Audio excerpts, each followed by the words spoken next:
ആത്യന്തികമായിട്ടുള്ള നീതി നടപ്പിലാവാൻ എന്ത് ചെയ്യണമോ അതൊക്കെ ഭഗവാൻ ചെയ്തിട്ടുണ്ട്. അതിൽ ധർമ്മം ഈ പറയുന്നത് നീതി കൊടുക്കുക എന്നുള്ളതാണ്.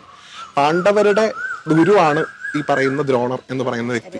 അദ്ദേഹത്തിന്റെ മകനായിട്ടുള്ള അശ്വത്ഥാമാവിന്റെ പേരുപയോഗിച്ചുകൊണ്ടാണ് ദ്രോണരെ മാനസികമായിട്ട് തളർത്തുന്നത്. ഈ പറഞ്ഞതുപോലെ അദ്ദേഹം മരിച്ചു.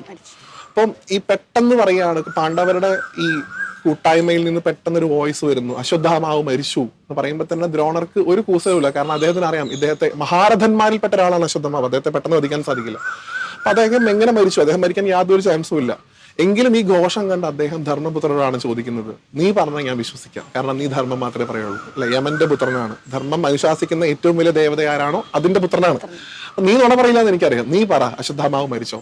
അപ്പൊ ഈ സമയത്താണ് ഭഗവാൻ ഭീമനെ കൊണ്ട് അശ്വത്ഥാമാവ് എന്ന് പറയുന്ന ഒരു ആനയെ അടിച്ച് കൊല്ലിക്കും. അല്ലെ, അപ്പോൾ അശ്വത്ഥാമാവ് മരിച്ചു എന്ന് അദ്ദേഹം ഉറക്കുകയും അശ്വത്ഥാമാവ് എന്ന ആന എന്നുള്ളത് പതുക്കെയും പറഞ്ഞതാണ്. നുണ പറഞ്ഞു നമുക്ക് പറയാൻ പറ്റില്ല. അശ്വത്ഥാമാവ് മരിച്ചു എന്നുള്ളത് ഉറക്കെ പറഞ്ഞു, അശ്വത്ഥാമാവ് എന്ന ആന എന്നുള്ളത് പതുക്കെ പറഞ്ഞു. ഇത് കേട്ടാണ് അദ്ദേഹം നിരായുധനാവുന്നത്, അദ്ദേഹത്തിന്റെ വില്ലൊക്കെ താഴെ വെക്കുന്നത് ദ്രോണർ.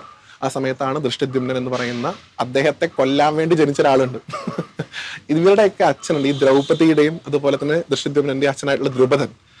ഇദ്ദേഹത്തെ പാണ്ഡവരെയും കൗരവരെയും ഉപയോഗിച്ചുകൊണ്ട് പണ്ട് ദ്രോണര് പിടിച്ചു കെട്ടി വരിഞ്ഞു കെട്ടി അദ്ദേഹത്തെ അപമാനിച്ചിട്ടുണ്ട്.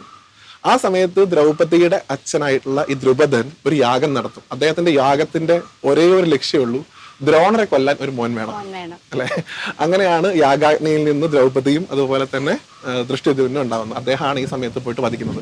നമുക്ക് ഇതൊക്കെ കണക്റ്റഡ് ആണ് അല്ലെ. പൊതുവിൽ ഇങ്ങനെ മഹാഭാരതത്തിന്റെ ബ്യൂട്ടി തന്നെ അതാണ്. ഇതെങ്ങനെ കണക്ട് ചെയ്ത് കൊണ്ടുവന്നു, ഒരു വലിയൊരു സ്ക്രിപ്റ്റ് പോലെ നമ്മൾ കാണുന്ന പോലെ കണക്ട് ചെയ്തിരിക്കുന്നു. ആത്യന്തികമായിട്ടുള്ള ധർമ്മം പുനഃസ്ഥാപിക്കണം എന്നുണ്ടെങ്കിൽ ഭഗവാൻ തന്നെ പറയുന്നുണ്ടല്ലോ, ധർമ്മ സംസ്ഥാപനത്തിനാണ് ഭഗവാന്റെ അവതാരം ഉണ്ടായിട്ടുള്ളത്. നീതി നിഷേധിക്കപ്പെടുന്നവർക്ക് നീതി കൊടുക്കുക എന്നുള്ളതാണ് മൂപ്പരുടെ ഏറ്റവും വലിയ ഡ്യൂട്ടി. അതിന് തടസ്സമായി നിൽക്കുന്ന ഓരോരോ കാര്യങ്ങളെയും ഭഗവാന്റേതായിട്ടുള്ള ഐഡിയോളജി ഉപയോഗിച്ച് മാറ്റിയിട്ടുണ്ട്. അതിലൊന്നു മാത്രമാണ് ദ്രോണര് അവിടെ നിലനിൽക്കുകയാണെങ്കിൽ ഒരു കാലത്തും പാണ്ഡവർക്ക് ജയിക്കാൻ സാധിക്കില്ല, ഒരു കാലത്തും ധർമ്മം പുനഃസ്ഥാപിക്കപ്പെടില്ല. അപ്പൊ ധർമ്മം പുനഃസ്ഥാപിക്കപ്പെടാൻ ഏതറ്റം വരെയും പോകും എന്നുള്ളതാണ് ഭഗവാന്റെ ലൈൻ. മഹാഭാരതത്തിന്റെ മൂലഗ്രന്ഥം വായിച്ചു കഴിഞ്ഞാൽ കൃഷ്ണൻ കൗരവ സഭയിൽ പോയി നടത്തുന്ന അതിവിപുലമായിട്ടുള്ളൊരു പ്രസംഗം കേൾക്കാൻ സാധിക്കും. അത് വായിക്കണം. ഓരോ മലയാളിയും അല്ലെങ്കിൽ ഓരോ ഭാരതീയനും അത് വായിക്കണം എന്ന് ഞാൻ പോകുന്ന സ്ഥലങ്ങളിലൊക്കെ ഞാൻ പറയാറുണ്ട്. കാരണം അതൊരു ഗംഭീര സ്പീച്ചാണ്. ഭഗവാൻ അവിടെ വിശ്വരൂപം കാണിച്ചു, ഭഗവാനെ പിടിച്ചു കെട്ടാമെന്നൊക്കെയാണ് നമ്മൾ പൊതുവിൽ പറഞ്ഞു വരുന്ന കഥ. അതല്ല, ഭഗവാൻ അവിടെ പറയുന്നത് നിങ്ങളുടെ മകന് അധികാരത്തിന്റെ തിമിര് കൊണ്ടും നിങ്ങൾക്ക് പുത്രസ്നേഹം കൊണ്ടും അന്ധത ബാധിച്ചിരിക്കുന്നു എന്നാണ് ധൃതരാഷ്ട്രയെ നോക്കിയിട്ട് ഭഗവാൻ പറയുന്നത്. അത് കഴിഞ്ഞ് മൂപ്പർ ആഡ് ചെയ്യുന്ന വളരെ പ്ലസന്റ് ആയിട്ടുള്ളൊരു പോയിന്റ് ഉണ്ട്.